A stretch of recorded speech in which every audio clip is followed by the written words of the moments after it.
I just get this recorded. So welcome everybody. We're so happy that you're joining us today. I hope you're having a lovely Tuesday.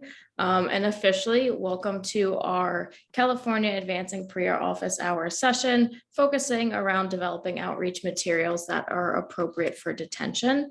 For folks who are new to our webinars, our JDI and PREA team has launched an office hour series this year, where we are hosting 1 hour webinars almost monthly around different topic areas, where we invite other RCC team members to come and join us and help facilitate these discussions.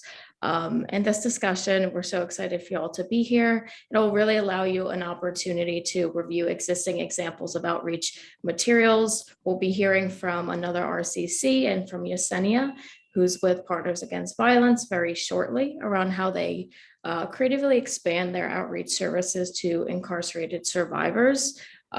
So we welcome you here. And I would love to introduce our team for today. My name is Taylor Miller. I use pronouns she, her, hers, and I am the project coordinator on the Advancing PREA project here at Valor US. I'm going to pass it over to my team members to introduce themselves. Hey everyone, I'm Marcella. I use she, her pronouns, and I'm one of the project managers here at Valor US. And I'll pass it on to Matthew. Hello, everyone. I'm Matthew. I use he, him pronouns, and I am a senior program officer with Just Detention International. Thank you all. And I know that most of us have been using Zoom for quite some time now. It's literally been about 2 years around this time. But I just want to give us a quick run through of what you all can expect today. We'll be using the chat, so make sure to jump on in there if you have any questions, comments, reactions. You can put them in there. You can put your questions throughout the training. We will gather them and answer them at the end if we don't answer them there on the spot. But let's get the chat going. If you have yet, please introduce yourself. Get on in there. Let us know who you are, your pronouns, and what agency you're from. We want to know who is in the virtual room with us today. I see some folks I recognize and some new folks. So this is very exciting. We have some slides that we'll be sharing throughout this presentation. And of course, if you're experiencing any type of tech difficulty or Wi-Fi issues, we encourage you to join via the phone number that you were given upon registration. And if you have yet to mute yourself, please mute yourself. If you want to speak, raise your hand, use that raise your hand function at the bottom of your Zoom screen, and we'd be happy to unmute you. But yes, I want to chat a little bit about Valor US. For those of you who are unfamiliar with our agency, Valor US, formerly the California Coalition Against Sexual Assault, is committed to ending sexual violence through a multifaceted approach of prevention, intervention, education, research, advocacy, and public policy. We provide leadership, vision, and resources to rape crisis centers, individuals, and other entities committed to ending sexual violence. And ultimately, we envision a world free from sexual violence. And I'll pass it over to Matt to share a little bit about JDI and their mission. Thanks, Taylor. I'm sure many of you know already, but we always say at the outset a little bit about our organizations. And Just Detention International, or JDI for short, far less of a tongue twister that way. We are a health and human rights organization that seeks to end sexual abuse in all forms of detention. We are sort of laser focused on this urgent human rights issue. We have the core principle behind our work that when the government takes away someone's freedom, it then assumes an absolute responsibility to protect that person's safety. And that no matter what crime someone may have committed, rape is not part of the penalty. So JDI does work all over the country, providing training and technical assistance both to corrections facilities and rape crisis organizations and coalitions. And we also work to sort of inform the public and change public perceptions around this issue. And we're so happy to be speaking to you today. And the way we're able to be speaking to you today is because of the California Advancing PREA project. This project has been in effect since 2015. It was an initiative of then Governor Brown, who wanted to bring California as a state into better compliance with the federal PREA law.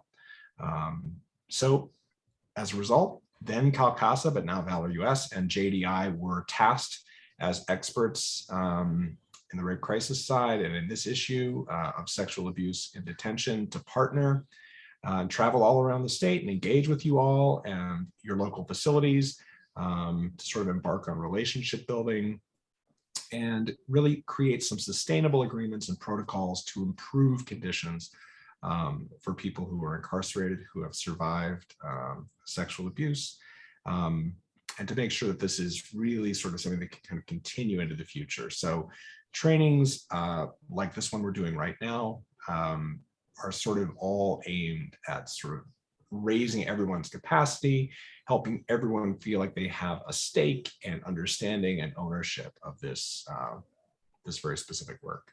So we're so happy to have you here.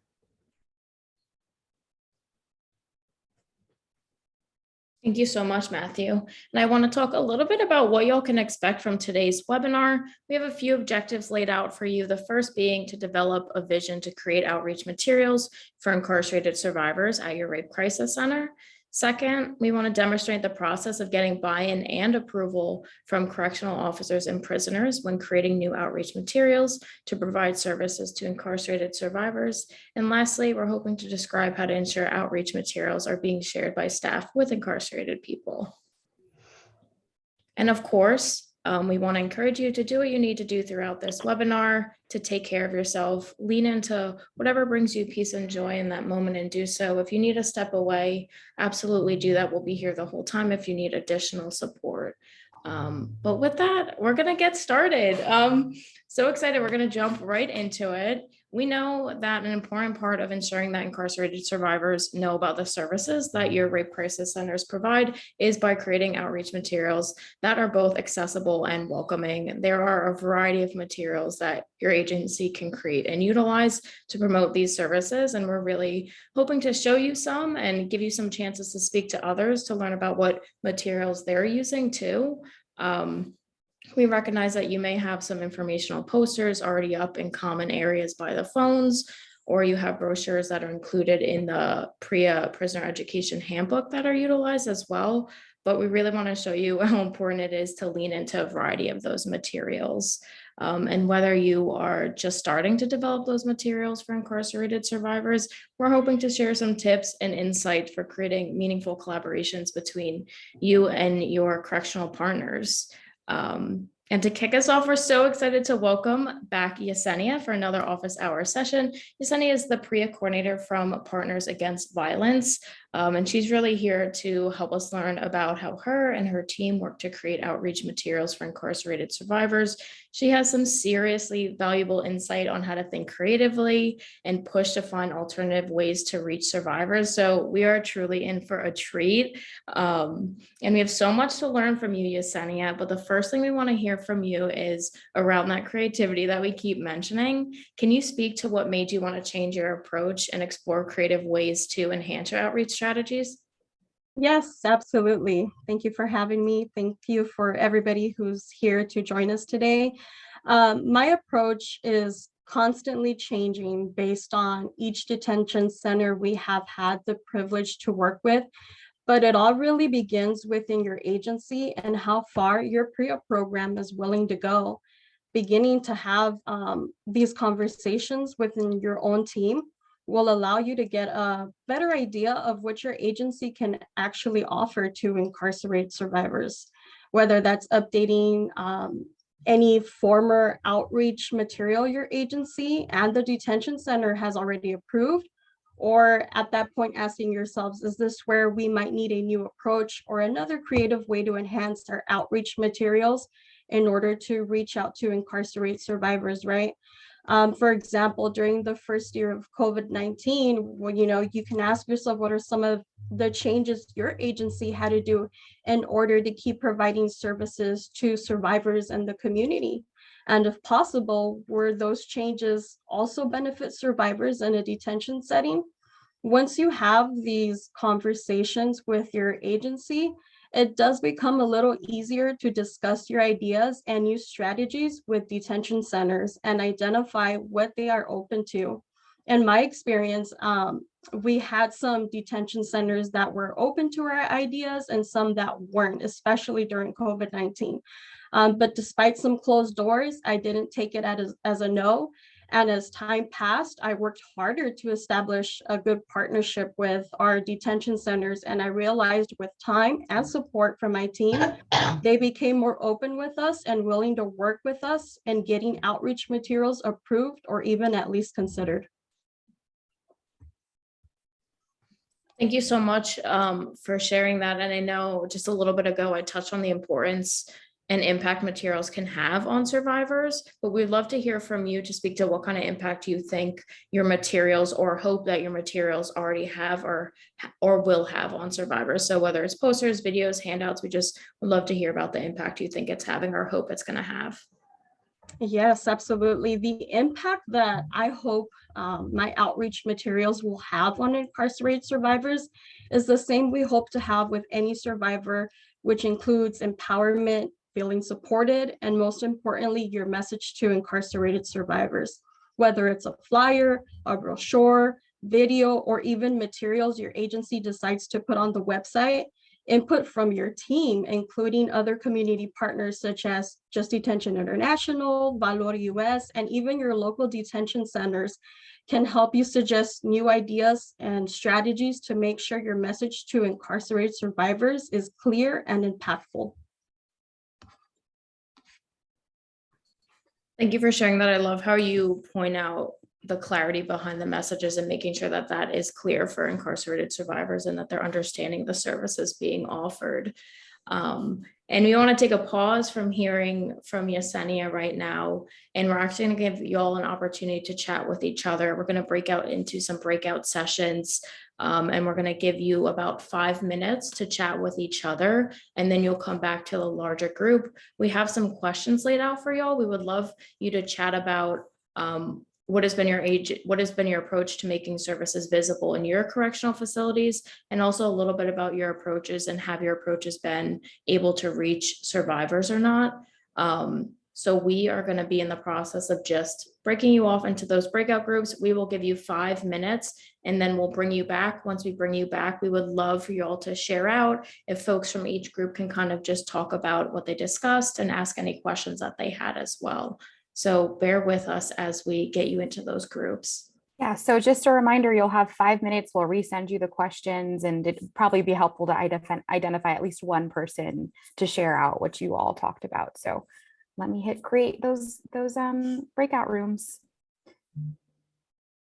There we go. All right, so there should be 6 groups. Marcel.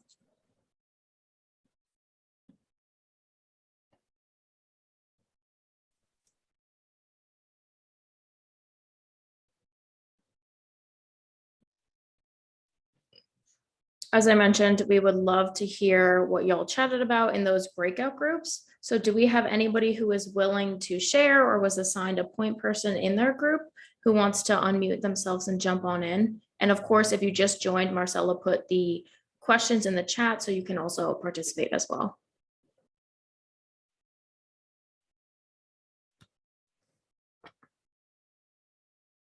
Curious if anybody from group 1 had chatted about this question. I see Deborah and Lee were in that group, and Rochelle.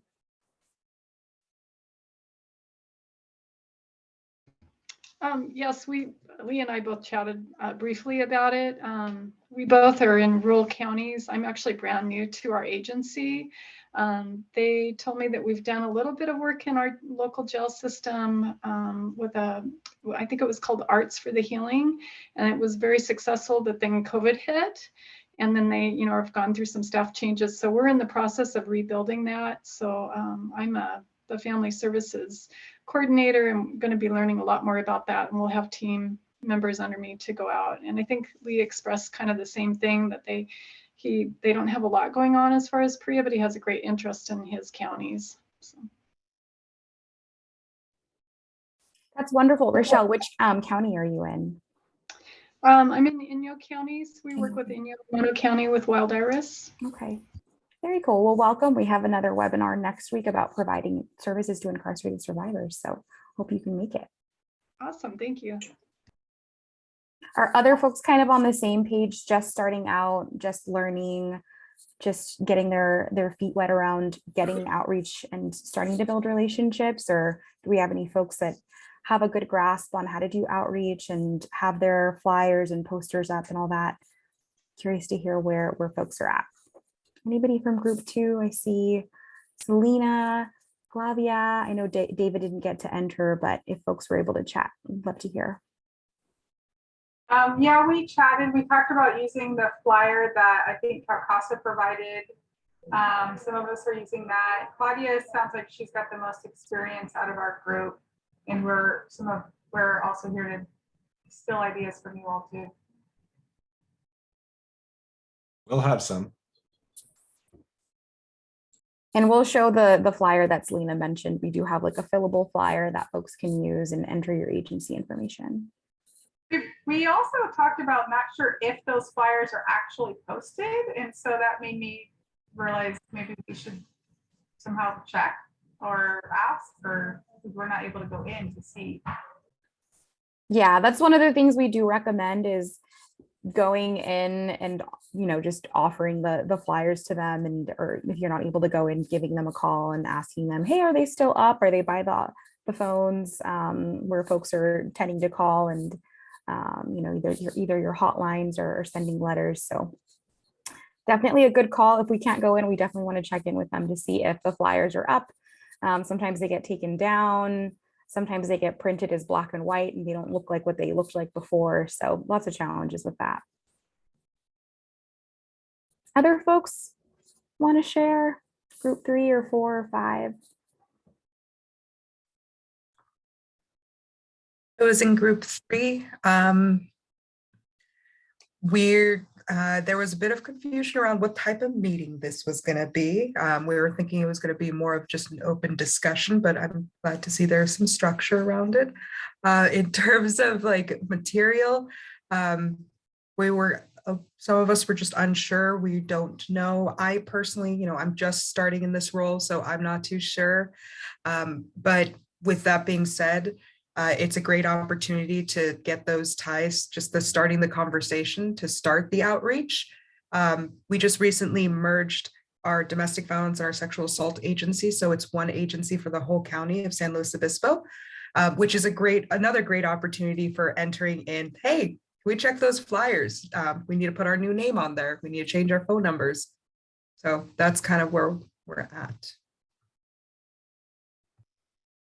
Thank you. Yeah, I think office hours can be either very structured or a very unstructured conversation. So this one's one of the more structured conversations. And we will be talking more about types of flyers and posters and things like that for folks that are a little bit new. So maybe we can move on to that, Taylor, if that works for you. I'll start sharing my screen. Yeah, absolutely.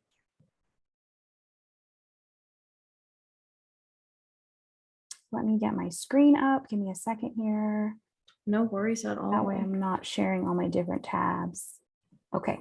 Great. So some of the things, don't know that these aren't maybe so groundbreaking or earth shattering, but what are we talking about when we're talking about outreach materials? Some of these things are going to be things you're already developing for use in the community. Brochures, you know, like a trifold. We'll have examples of that later on. A flyer could be like a half sheet, something that can be posted on a wall or passed around easily, advertising or making people aware, raising awareness of services or upcoming activities in the facility. Bookmarks, videos. We're seeing more and more rape crisis centers taking that step and making videos.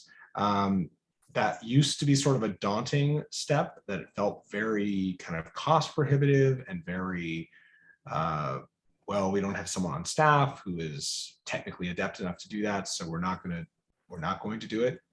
But I think the pandemic got people thinking really practically and really creatively in a way that we're so admiring, that, you know, we all have, or most folks now have smartphones that can take a decent video, and some of them even come with the software included to do the editing.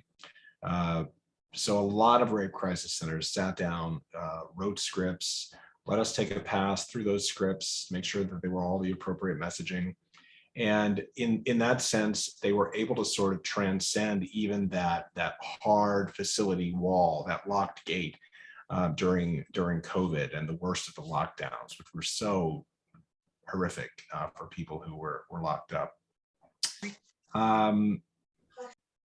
So that's just sort of the, yeah.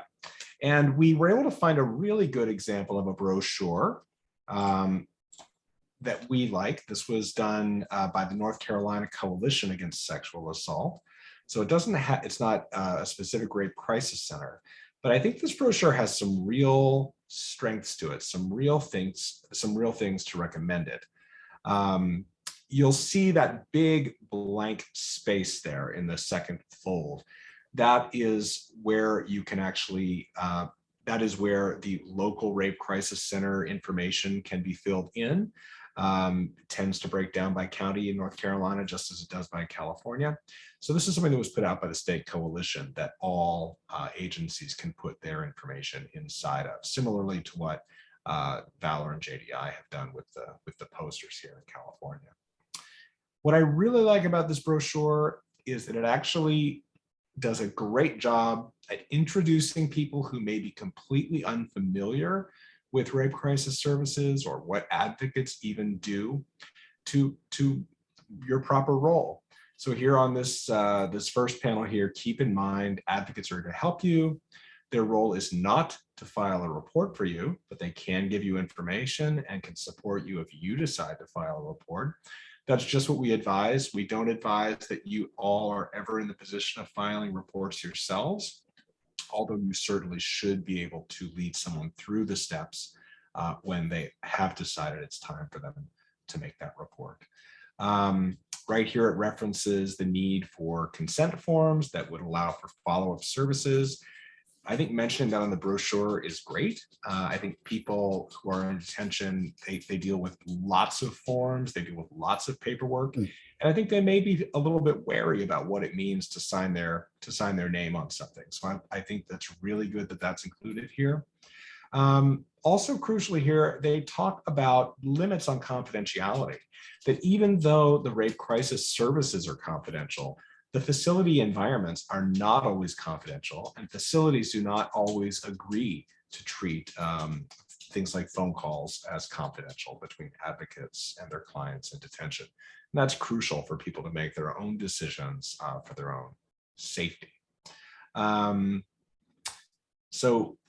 then although the facility really does, they are legally bound to inform the people in custody about this, this brochure sort of reiterates that everyone who works at the facility is required to report any knowledge, information, or suspicion of sexual abuse.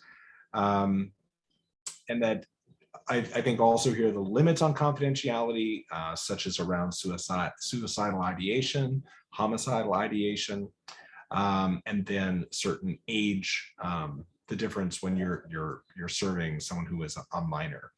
So I think this is a really good candid brochure that lays out sort of what the Rape Crisis Center does. If we can move to the next little slide, or the next side, this is the flip side.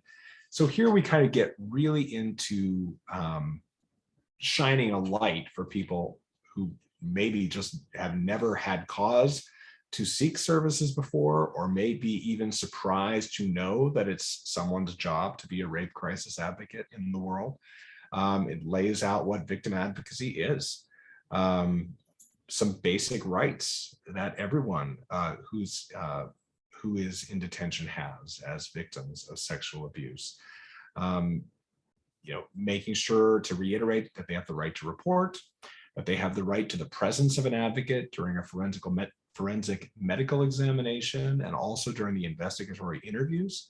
And just, I think laying that out, I also really like that that's in sort of an orange kind of eye-popping section that I think is, it'll draw a little bit of focus. I think here in the second panel, what we often overlook and where we often I've noticed in some of the conversations we've had with you all over the past few years. Where we sometimes run into trouble is when it comes to what you all do not do. You're very, very good always at defining what you can do, but sometimes there can be a confusion or an assumption on the part of those reaching out to you for help that you'll be able to be legal advocates or really fulfill professional roles that maybe you just are not expert in, or you have no responsibility for. So I really enjoy that they've said, they've stressed with bold lettering, cannot help you with legal advice, make decisions for you. They cannot insist on whether you report the abuse, certainly cannot investigate a crime or provide information to the facility as they do their due diligence and investigate the crime. Contacting family and friends, that is often a request we receive, and understandably so, but that's not your role. And this brochure also draws a very clear distinction between what rape crisis victim advocacy is and what therapy is, or mental health treatment is. So I think this is a very, very strong brochure. And if you would flip it over again, you would see that there is that space just for the local rape crisis center, where presumably their name, address, and hotline number would appear. Thank you. How neat. Wow. What an age we're living in. Just a world of marvels with PowerPoints. Thank you. And now, just want to throw a little light on a California agency, Standing Together to End Sexual Assault, who has recently put together this beautiful looking bookmark. It's so clean and so kind of inviting to the eye. I love the colors. Each icon has sort of a different color, but it's all matching along with their logo. So it's a very pro job, whoever did that. The reason that I love this bookmark is that most everyone who is in detention reads, even if they did not read when they were not, before they came in, they're reading now. There's a lot of time, and there are usually books available or some sort of a library or selection of reading material. I love this bookmark because anyone who can be reading a book has a reason to have a bookmark. It does not necessarily out someone as a survivor to be seen with this bookmark. And it's something that can also be studied privately inside the folds of a book, so that someone can really benefit from seeing the self-care activities as they pretend to read Game of Thrones or whatever is safe for them to be seen reading. I really do like this because it seems to meet some of the very specific needs of survivors who are in detention, where they just don't have a lot of space to themselves, and they are always under scrutiny from staff and the people that they are locked up with. So I think the fact that these are grounding and self-care activities, just a very cool idea, a very great idea. And thank you, Stacey, for giving us the permission to share that. Thanks, Matthew. So moving on to talk a little bit more about creating a flyer for example, a support group. Women's Center High Desert created this one. And I think oftentimes what we hear from folks is they have some trouble getting, especially men in men's prisons, to participate in support groups. And so a couple of things you can do to get people to come is, one, build relationships with them and build trust with them. And that really does help with word of mouth. But because we are talking about the flyer right now, what you can do with the flyer is make it so that it's not just for folks that identify as survivors, but folks that may have a loved one, a partner, a family member who's a survivor of sexual abuse. And that's sort of a way to move away from this sort of code of silence where folks are not wanting to talk about sexual abuse that pertains to them, and kind of make it so that it's maybe more so about somebody else. And I think oftentimes people will come to a group for other people because their peers were impacted by sexual violence. And then they realize that they also may have been a victim or a survivor of violence in some way, or maybe they already knew, but felt more comfortable coming to the group because they didn't feel like they were entering into the group and feeling like they quote unquote have a target on their backs. And so, right, I think it's one way of kind of maneuvering with the code of silence. As much as we'd like to change the culture of the institution, we also have to kind of work with it and navigate it. And so another thing I do want to point out too is just thinking about the colors we use on our flyers is really important. I think oftentimes in our movement, we'll use colors like purple or teal, and oftentimes those are viewed as gendered colors and viewed, by folks that are incarcerated, in particular men, as those aren't for me, that wasn't created for me. And so really starting out with a flyer that looks like it was created for them will make them feel more comfortable to come to the group. It's not the end all be all. It's certainly not going to transform the institution, but it does signal to folks that might be interested in participating that this is a place for me, and that the people that are facilitating this group are also thinking about my needs, and the perceptions that might be attached to me coming to this group. Like I said, word of mouth is really, really helpful. Talking to your quote unquote inmate advisory council, that's what they'll call it, or men's advisory council or women's advisory council if you're at a women's prison. It's really helpful. I know that folks haven't really been able to meet with their advisory councils because of the pandemic, but figuring out if you can talk to their staff and see if they can help you facilitate a meeting over the phone with folks, and being a little bit creative about how to get feedback is going to be helpful for you. So again, this is a flyer for support groups created by Women's Center High Desert. And then last but not least, we have 2 fillable posters. The one that you see on the left-hand side is for adult facilities. If you have a county jail and you don't have a flyer quite just yet, you can find this poster that Michelle went ahead and dropped in the chat for us, and download it and include your logo, your RCC name and address. That way, you don't have to recreate the wheel, and you have a flyer here already. So on the right-hand side, you'll see that we have a youth poster, a little bit different. We have some colors. We have some language on here saying, I need help setting boundaries. What if I feel forced to do something? Is my relationship healthy?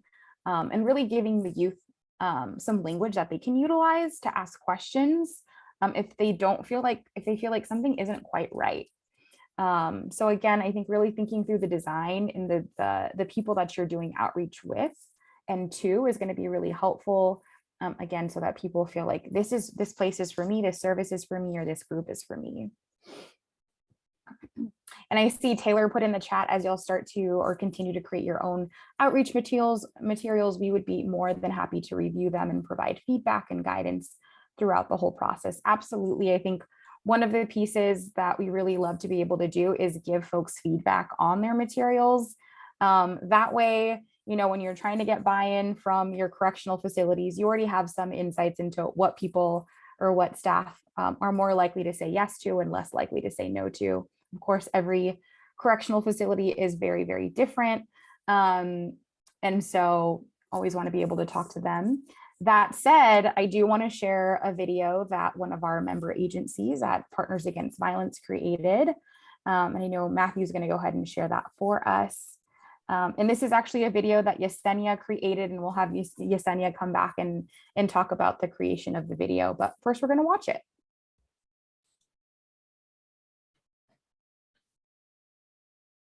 Hello, we are advocates with Partners Against Violence. We are a nonprofit agency that can provide you confidentiality, non-judgmental emotional support, and advocate on your behalf. If you've ever experienced or have been impacted by any form of sexual violence, an advocate is here to help and support you through your healing and recovery. Although an advocate is not a legal representative, we do abide by the same confidentiality standards, meaning whatever is discussed with an advocate stays between you and the advocate. When you contact Partners Against Violence, an advocate will provide you with more information, such as how to file a sexual assault report at your facilities. And not only do we provide immediate emotional support, but we also offer continued support with a crisis counselor. If you would like to speak to an advocate about any experience of sexual violence, you can contact our agency by calling our 24-hour crisis hotline. Our hotline is free and confidential. You may also contact us through letter writing. Letters are used to facilitate ongoing care and can be read many times for encouragement and comfort. When writing to our agency, please remember to always write Evidence Code 1035.4 Privileged Communications on the front of your envelope. This will allow your letter to stay confidential when being checked for contraband and should be opened upon your presence.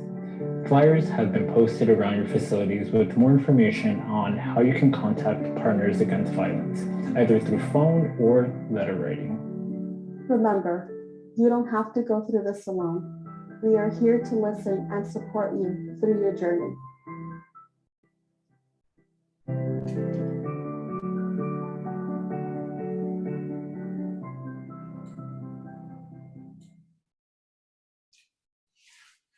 All right, thank you all for taking the time to listen to that.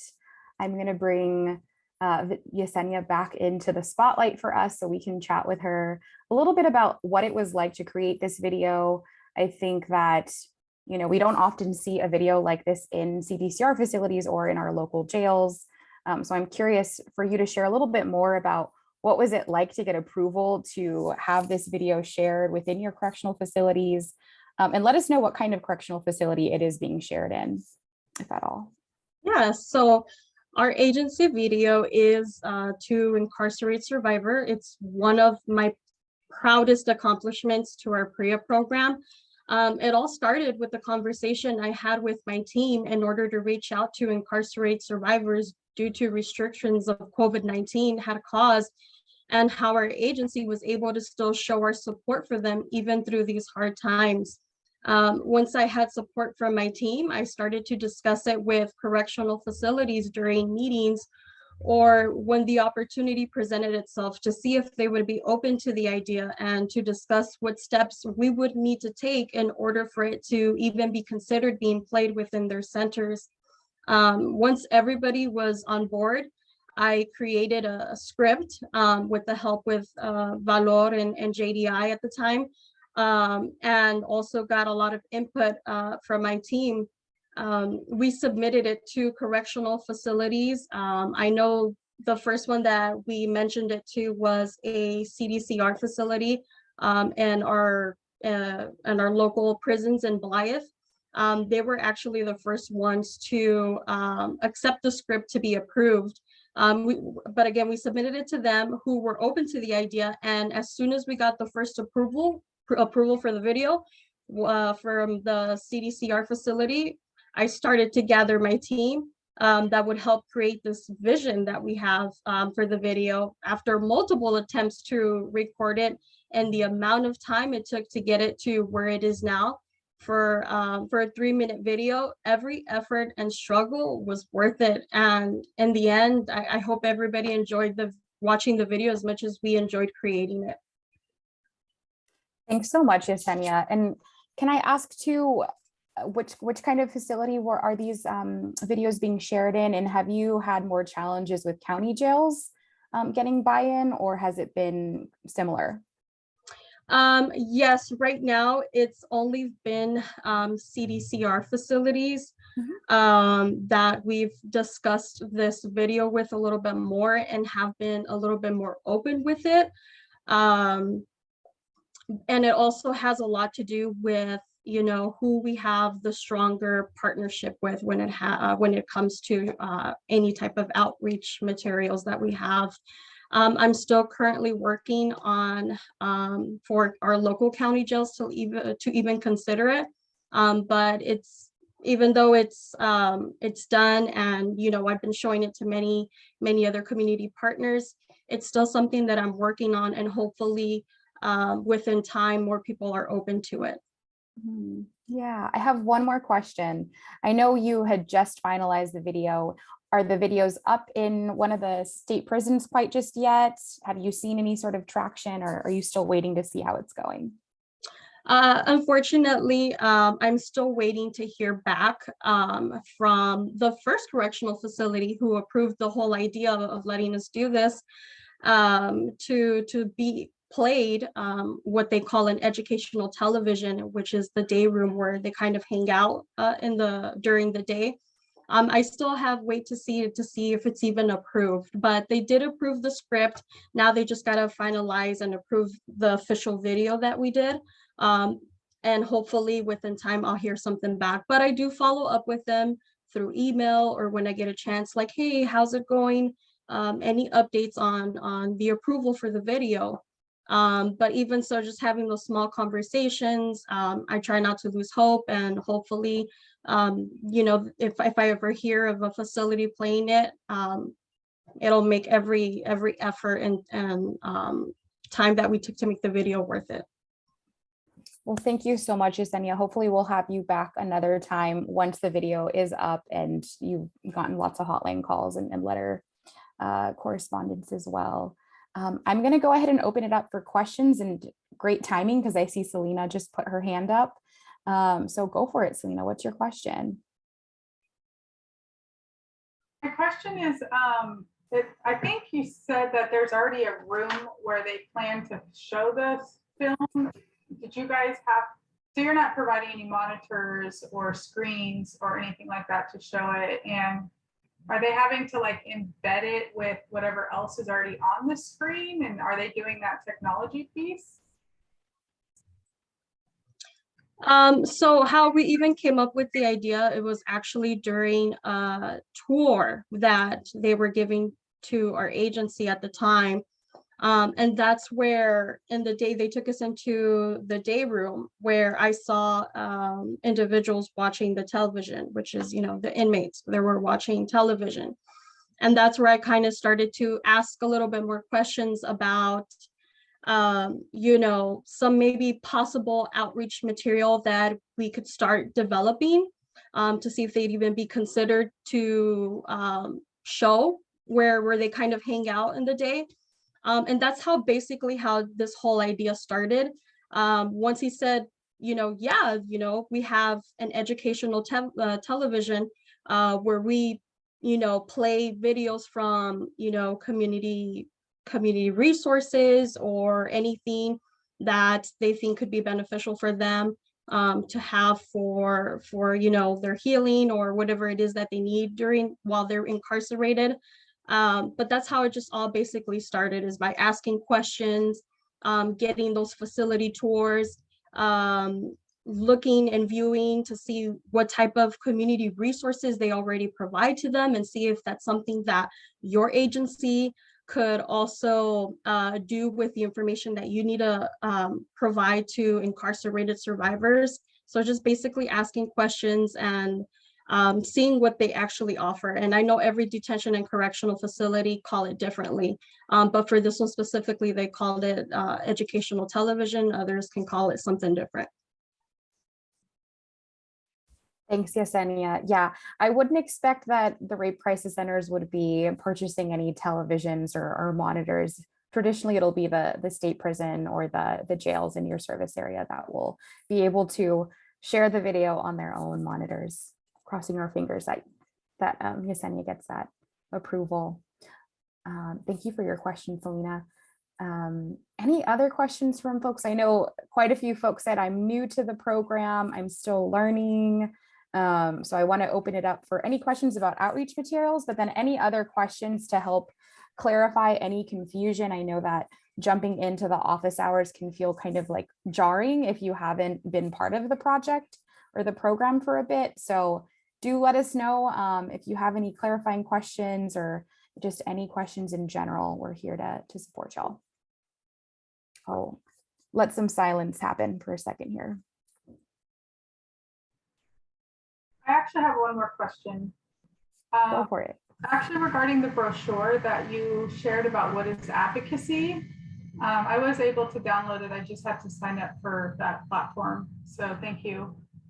My question is, do you think the facilities will be confused that it says North Carolina Rape Crisis Center? Can we steal their language and sit with I know there's a space for our logo, but I wonder if our facilities or clients might be confused because it says whatever. Yeah, no, we would really recommend that you that you start from scratch, sort of using that as maybe a template or a guide, but maybe just start creating your own document, informed by that. Yeah, I think if it was like rape crisis centers in North Carolina, then it would make a little bit more sense. But I think it would be a little jarring to see NC CASA on there and be a little confused about the state. Yeah. So definitely encourage folks borrowing the language. You see that there was, a citation there for Washington Coalition and North Carolina Coalition. So Yeah. because we do very similar work, our coalitions and our member agencies tend to borrow from each other, so we don't have to start from scratch. So always good to give a little acknowledgement too. Yeah. A little yeah, thank. exactly. Yeah. All right. Any other questions, folks?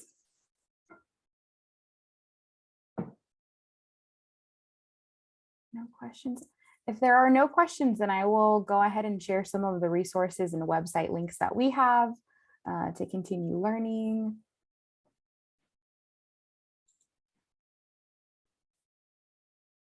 And here we have different ways that folks can reach out to us. Taylor, I don't know if you wanted to talk a little bit more in the next slide, and I'll talk about this one. Oh yeah, absolutely. Sounds good. So again, Valor US, always reach out to us if you have any questions. Same with JDI. If you send an email to Matthew or Taylor or myself, one of us will respond, but usually all of us will have some feedback or we'll reach out in some way. So if you're new to the project, if you're new to PREA, please do reach out to us. I will drop my email in the chat, and I'm sure Taylor and Matthew will do the same, but we're here to support y'all. We hop on one-on-one calls, we get in group calls. We have a PREA Advocate monthly meeting that I believe that just happened last week. But we will have another one next month. So definitely reach out to us, get on our newsletter if you want to hear more about our upcoming office hours and webinars. And of course, the PREA Resource Center as well, really catered towards corrections facilities. But I think it can be really helpful for us to look at this too, to really understand what the expectations are for our correctional partners, to really be able to understand their role and how we can support them in making sure that they're being compliant with the Prison Rape Elimination Act. Yes, thank you so much, Marcella. And again, if any of you want to be added to our newsletter and you're not on that list, feel free to put your email in the chat and we'll absolutely add you after this. I'll speak a little bit about two resources. Both JDI and Valor have kind of like central one-stop shops going on. So JDI has an amazing resource. We'll get this link in the chat for all California advocates. And it really just hosts a bulk of the trainings that have been done by JDI and Valor. So if you're new to this work, there's tons of things that already exist that you can take your time to go through to really learn just what's going on, best practices, and just getting adjusted to the culture of working with PREA. And then Valor has our Valor US hub, and we will get that in the chat as well. You'll have to make an account for that one. But the cool thing about the hub is it has tons of resources, handouts, webinars, info sheets, really anything that Valor has created. And it's not just specifically about PREA. So this is something you can take back to your teams, your RCCs, and really pass along to anybody. So you can just explore it and access it. I think my biggest tip is just like, take your time, be patient and gentle with yourself, and just explore things at a pace that feels right for you. There's tons of resources, which of course can feel really overwhelming.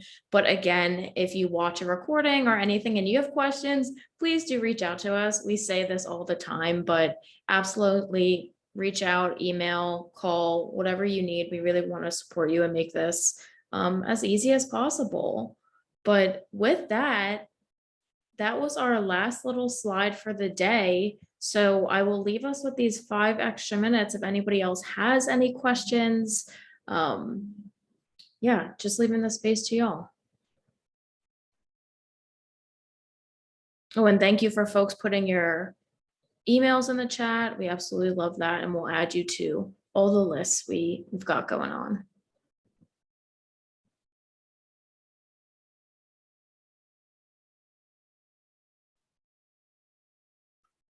It looks like we don't have any questions, but we can hang back for a little bit and see if anybody thinks of one.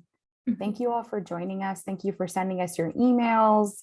If you would like to be on the newsletter, feel free to drop it in the chat or send us an email. I see Marissa just sent us her email. Awesome. We will get you on there. All right, y'all. Well, thank you so much. I think we'll go ahead and wrap it up. Thank you all again for joining us. And please, please, please do reach out to us. We really, really appreciate your questions and engagement in the project. And really want you to be able to feel confident in supporting incarcerated survivors. So again, continue to reach out to us and join us in our webinars. And we will see you soon, hopefully next week. Goodbye, everyone. Thank you. Bye, Have a everybody. lovely day.